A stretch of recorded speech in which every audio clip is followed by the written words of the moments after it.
I know a lot of people have made a lot of Speedy and Ricky, of course, being back healthy. Maybe not a lot talked about Malcolm Kennedy. What have you seen from him this offseason? You know, Malcolm, he stays consistent on a daily basis.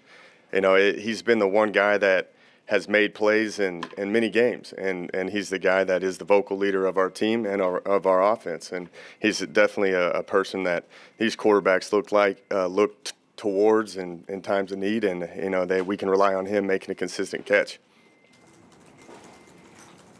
What are your expectations for Josh Reynolds today? Josh, he's coming along. You know, there is no game experience yet with him, but you know I'm very excited to get him out there. He's done great so far throughout the spring and through fall camp, and you know I'm looking for him to go out there and make some plays. But he has deserved that right to be that starter out there at Z. What's been the biggest difference for you from your approach heading into last season and just the quarterbacks coach heading into this season being the play caller? It's the same. Obviously, it was a little different situation with Johnny being there, but you know I'm dealing with two inexperienced quarterbacks, and I'm going to have to work my way through times where, you know, through certain situations that they have never experienced before. So you know, there's going to be a little more coaching involved, and you know, I'm not going to be repeating myself as much as what I did last year with Johnny, but you know, I definitely think going into this year has been the same. Still treated the same, still game plan the same, still try to operate this offense the same. Jake, I know you had known Kenny since when you recruited him at West Virginia. How much does that help? You guys have had a relationship for quite some time going into this. Yeah, that relationship kind of was a little rocky at the beginning when I was at West Virginia when he told me he didn't want to play for me. But, you know, things have changed, and it's been great. You know, our room is very laid back, and, you know, I want those kids feeling confident and comfortable with me. And, you know, I expect the same looking towards them as well. So the relationship's been good. Now that things are locked in at the quarterback, have you seen the rhythm and movement of the offense pick up even further? Yeah, it is, and that's just the continuity of things because, you know, we were trying to develop who was going to be our starters on the perimeter, and then we also had a guard position battle as well. And so now that we're going with some consistent practices where Kenny's running with the ones and he's just getting more and more reps. So the quarterback, the communication is going to be the same. It's not going to be like we're two different guys that are trying to communicate the same play because each kid will communicate it differently. But, you know, the consistency of it all is picked up the rhythm tremendously. How have you seen Kenny grow since you guys tapped him on the shoulder, and what do you expect from him in the bright lights? You know, you've seen him play already. He's been in 4 games, so he has that game experience. I think just the experience of being here and understanding what we do offensively and watching Johnny operate has helped him out a lot. And, you know, there's, you know, like going back, talking about there's going to be some experiences that he hasn't seen, but he has seen probably a little more than Kyle has right now, and that was one of the deciding factors for us. Is the competition over now between Hill and Kyle? For right now, yeah. And the way I look at it is you know, we're moving forward with Kenny. He's our guy, and we're putting all of our eggs in that basket. What are some of the challenges you put from South Carolina defense? They play extremely hard.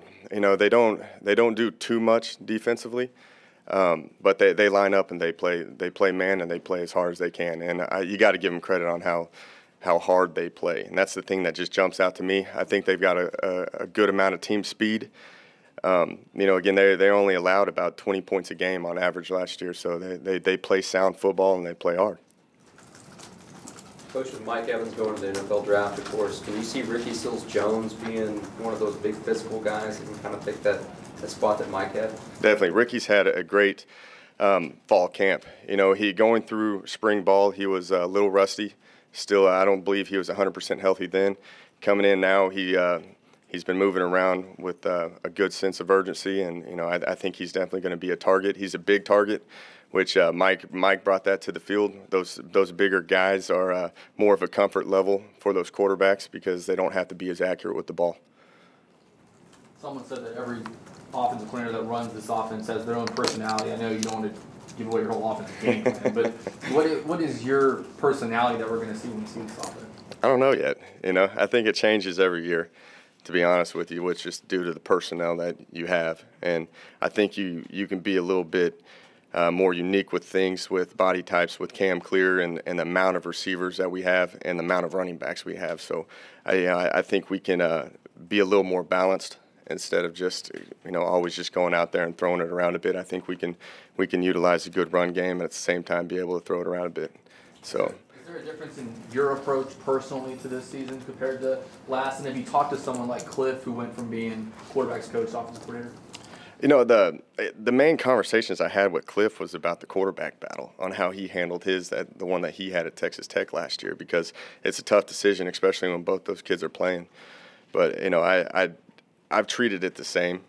Just being around, being fortunate enough to work for Cliff Kingsbury and guys like Dana Holgerson, I think they prepared me and put me in the situation where we can go out there and game plan and execute an offense. Did Cliff give you anything that was useful in making your decision with finally getting back here? Well, he told me whatever he said, just go ahead and do the exact opposite of, and they'll keep everybody happy. But He was all in on shot. we went back and forth on it, and he just told me to just go with your gut decision, don't look back, move forward, and try to go beat South Carolina. What is Speedy showing you all off season as a receiver? Speedy, he's a very explosive player. You know, again, you got to realize he's never played receiver before. He's been a high school quarterback, so there is some times where he's a little raw on the perimeter. But when he does catch that ball, he does have that ability to do something explosive and make a game-changing play. So he's definitely a guy that I think those quarterbacks are going to rely on in certain situations as well. If we need something to somebody step up and make a play. How many wide receivers are you thinking of in rotation? It depends. We mix in inside and outside receivers, but on a regular basis, we probably play around 8. Yeah. With that statement, is it a temptation to just run the other team into the ground? Not to give away game planning, but I mean, you can make those cornerbacks tongue dry pretty quick with that number just rolling in and out, on and off the field. Right, and that's part of the advantage of an up-tempo and a spread offense. But, you know, at the same time, when you have 3 experienced running backs and an experienced offensive line, with an inexperienced quarterback, you know, sometimes that's going to be a comfort level, and we can lean on those guys, and we'll see kind of how the direction of the game is going. If we're having a steady run game, you might want to stick to it a little bit more. Jake, at what point did Brandon Williams go from a guy who's really skilled, really talented, and really fast to someone that you feel is going to be a guy for you? This fall camp. You know, he's been battling injuries throughout all of last spring. He gets out here this fall. He's healthy. You can tell that he's worked very hard over the off season, and he's put on some good weight. And I know that he's still light because he's got a high metabolism, and you know he can't put on the weight that you want at times. But he's extremely fast, and you can utilize him in those certain situations. Is it hard to know? Obviously, y'all didn't call a whole lot of quarterback run before Johnny's a lot of scrambling, but is it hard to know what kind of runner or how effective a runner a quarterback is going to be until they get out there? Until they get out there, and even talking with Cliff Kingsbury about that, you know, that's what they did with Johnny. They utilized a couple run plays with him in that Florida game, but you never know until you go out there. You try to use the base of your offense of what you've always learned and just be spread up tempo and move it around, and then hopefully you can fall into a situation like that. And then since you don't have a really firm idea, but do you have any sort of concept of exactly what kind of runner Kenny Hill is going to be versus the quarterbacks you've had before? You know, I don't know yet. I think I don't think he's as athletic as Johnny, but I think he might be more athletic than Gino. And you never know. Some people just have that savviness, like Case Keenum. You know, he would scramble for 200, 300 yards in a season, which, you know, it just shows that he could at least keep a play alive. But I think that Kenny has that ability to extend plays for a longer period of time. Gino did that time, did he? No, we didn't ask him to do much, but we did utilize him in run game. In scrambles, just like we're doing. If we were going to try to get him out on the perimeter and get him out of the pocket, I'd always use that as an option for him to continue on with the run and slide and get down and don't take a hit. I know he's only got a little experience, but he's been here a year. Has Kenny been able to develop pretty good chemistry with the receiving corps, since you have a lot of those guys returning? Definitely.